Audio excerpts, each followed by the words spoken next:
पहले तो कहना चाहूँगा जो कि 10 तारीख को ये आपदा आई है हिमाचल प्रदेश में, ये बहुत ही दुखद घड़ी है हमारे सब हिमाचलियों के लिए, क्योंकि ये आंकलन करना बहुत मुश्किल है कि कितने हज़ार करोड़ रुपए का हमारा हिमाचल का जो है प्रदेश को घाटा हुआ है और कितना नुकसान हुआ है, हज़ारों करोड़ रुपए का नुकसान हुआ है। इसके बीच में मैं ये कहना चाहूँगा जो हिमाचल सरकार ने ये कार्य किया है, सराहनीय कार्य, खास करके सुखविंदर सिंह सुक्खू जी का धन्यवाद करूँगा, जिन्होंने विदिन 2 डेज़ के अंदर अंदर हिमाचल प्रदेश के अंदर रेस्क्यू किया है।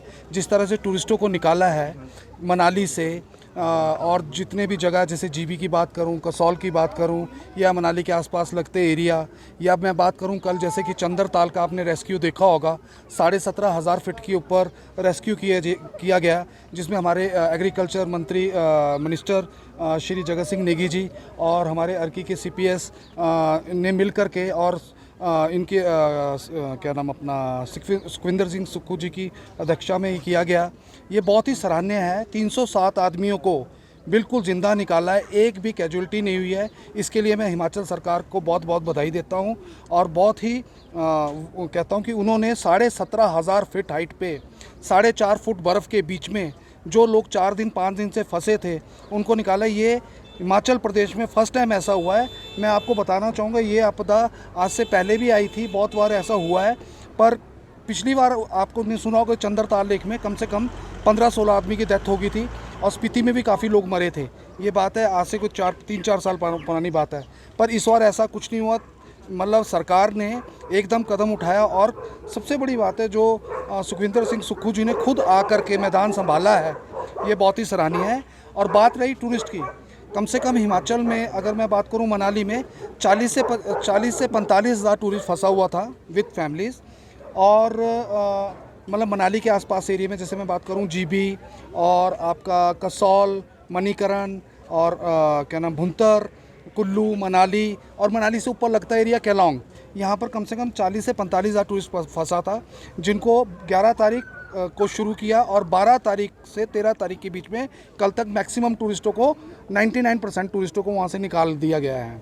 और जैसे बात की जाए टूरिस्ट आने की, जिस तरह का हालात है तो टूरिस्ट आने का तो सवाल ही नहीं उठता है, क्योंकि जिस तरह से अभी 2 दिन का भी हाई अलर्ट किया गया है, 14 और 15 का भी हाई अलर्ट किया गया है, तो इस वजह से भी टूरिस्ट नहीं आ रहा है।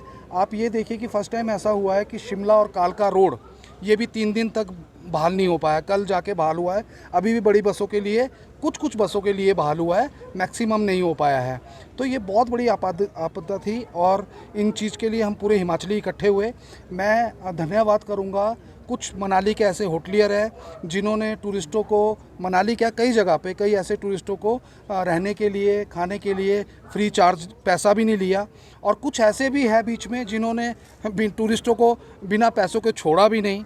तो ऐसे कई तरह के लोग बीच में होते हैं, पर मैं जो लोगों ने इस तरह की सराहनीय कार्य किया है उनका मैं धन्यवाद करना चाहता हूं। कल भी मुझे काजा से फ़ोन आया था किसी कस्टमर का कि यहाँ ATM नहीं चल रहे हैं और हमारे पास कैश नहीं है, तो होटल वाले हमारे को चेकआउट नहीं करने दे रहे। तो मैंने होटल वाले से जब बात की तो उन्होंने कहा कोई बात नहीं है, हम इनसे, वो वेस्ट बंगाल के टूरिस्ट थे, कि हम वहाँ जाके ले लेंगे। वो मान गए बेचारे। तो ऐसे कई होटलियर ने, होम स्टे वालों ने बड़ी हेल्प की है। प्लस हमारे जो शिमला के टैक्सी यूनियंस है, इन्होंने ये भी कहा है कि जिसके पास पैसा नहीं है वो लोग भी फ्री में जा सकते हैं। तो इसलिए मैं टैक्सी यूनियन जितनी भी शिमला है उनको भी धन्यवाद करूँगा। और जिस तरह से हमारे जितने भी मंत्री हैं और जितने भी हमारे ब्यूरोक्रेट्स हैं और जितने भी हमारे हिमाचल के सरकार है, उन्होंने तन मन धन से ये 3 दिन 4 दिन दिन रात एक करके हिमाचल को बहाल किया है। और आप लोग मीडिया वालों का भी बहुत बहुत शुक्रिया जिन्होंने एक एक सेकंड एक एक खबर दी है, और उसके लिए भी बहुत बहुत शुक्रिया। मैं टूरिस्ट से यही कहूँगा कि हिमाचल में अब कोई ऐसी चिंता की बात नहीं है, पर कुछ दिनों में 4-5-10 दिन में आप आ सकते हैं हिमाचल के लिए। और मैं कुछ सुझाव भी देना चाहूँगा हिमाचल टूरिज़्म डिपार्टमेंट को, उनके डायरेक्टर को, कि एक तो हिमाचल प्रदेश हेल्पलाइन नंबर जो है टूरिज़्म का वो जल्द से जल्द बनाया जाए, क्योंकि अभी तक बड़ी शर्म की बात है कि हिमाचल टूरिज़्म का एक भी हेल्पलाइन नंबर नहीं है। सुक्खू जी ने हेल्पलाइन नंबर तैयार किए बेचारों ने दिन में, पर टूरिज़्म का एक भी हेल्पलाइन नंबर नहीं है। हमारी ट्रैवल एजेंसियों को हर रोज़ 3 दिन में कोई हज़ारों फ़ोन आए हैं ये पूछने के लिए कि क्या हालात चल रहे हैं। जब हम उनसे पूछते थे कि आप टूरिज़्म में भी बात कीजिए तो कहते टूरिज़्म का कोई नंबर ही नहीं है। और यहाँ 10 से 5 के बाद वो मिलते नहीं है। एक 24/7 हिमाचल टूरिज़्म का हेल्पलाइन नंबर होना चाहिए, जिसमें टूरिस्ट, जरूरी नहीं कि यही आपदा है, उसके बाद टूरिस्ट के साथ कई बार कहीं चीटिंग होती है या टूरिस्ट को कुछ भी पूछना है, कोई इंक्वायरी करनी है, वो वहाँ कर सकता है।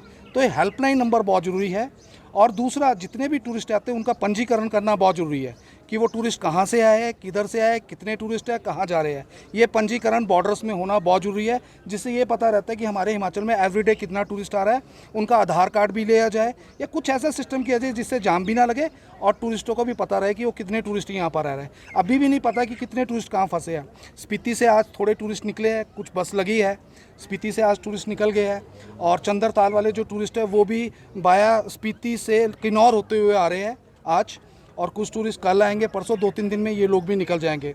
और मैं बार बार अभी भी यही कहता हूँ कि हिमाचल सरकार ने जो सराहनीय कार्य किया है उसके लिए इनको सलूट है। मैं पर्यटन की बात करूँगा। अभी पर्यटन तो कम से कम 2-3 महीने तक अभी उभरेगा नहीं, क्योंकि पहले भी मैं आपको बताऊं कि जैसे कि ये आपदा 98 में भी आई थी, उसके बाद बीच में भी कुंजुम पास में जब 2013 में केदारनाथ वाला हुआ था तब भी कुछ ऐसी आपदाएं थी, तो 4-5 महीने तक टूरिस्ट नहीं आए थे। बट ये है कि अभी जैसे शिमला में कोई प्रॉब्लम नहीं है, आप देख रहे हैं शिमला में अभी भी टूरिस्ट कुछ घूम रहे हैं और कुछ लोग, शिमला में कुछ नहीं हुआ है, थोड़ा रोड की कंडीशन है शिमला कालका रोड की, वो भी बहाल हो गया है। तो शिमला में तो मेरे को नहीं लगता कि कोई प्रॉब्लम होगी, टूरिस्ट आ सकते हैं और हमारा स्वागत है, हम टूरिस्टों का पूरा स्वागत करते हैं और यहाँ पर हम उनको कोई किसी तरह की दिक्कत भी नहीं आने देंगे। मैं जैसे बताना चाहूँगा कि हमारे अपने खुद के हिमाचल प्रदेश हेल्पलाइन टूरिज़्म मेरी ट्रैवल का नाम है, तो हमारी एक पर्सन ट्रैवल है जिसने मनाली के अंदर होटल में इन 3 दिनों में खाना रहना सोना फ्री दिया था और कम से कम 28 फैमिलीज़ को मैंने पर्सनली रेस्क्यू कराया मनाली से और किन्नौर से चंडीगढ़ और दिल्ली के लिए, चंडीगढ़ और कालका के लिए रेस्क्यू करवाया है। अगर मुझे कोई किसी भी कस्टमर का फ़ोन आ रहा है, हम हर तरह की उनकी मदद कर रहे हैं। तो मेरा टूरिस्ट से यही आह्वान है कि आप आए, और टूरिज़्म से भी मेरी यही है कि आप इनका पंजीकरण करें और थोड़ा सा टूरिज़्म को भी सोचना चाहिए कि टूरिस्ट कहाँ ठहरे, किधर ठहरे, कितने टूरिस्ट कहाँ हैं, वो सारा कुछ एक होना चाहिए। अगर बात की घाटे का तो अभी आंकलन करना बहुत मुश्किल है, पर ये बताऊं इस महीने की मैक्सिमम बुकिंग जो है शिमला होटल्स की या मनाली होटल की बात की जाए, इवन धर्मशाला डलहौजी में कुछ नहीं हुआ, वहाँ की बात करूं तो अगर किन्नौर की बात करूं, किन्नौर में भी कल्पा में ऐसा कुछ नहीं हुआ। उसके बावजूद भी सारे हिमाचल की बुकिंग जो है 99% कैंसिल हो चुकी है इस महीने की। और आने वाला जो महीना है आई होप अच्छा होगा, क्योंकि हमारी जो हिमाचल की इंडस्ट्री है टूरिज़्म पे ही डिपेंड है, और आई होप टूरिज़्म आएगा और हम इनका स्वागत करेंगे और हम दोबारा से खड़े होंगे।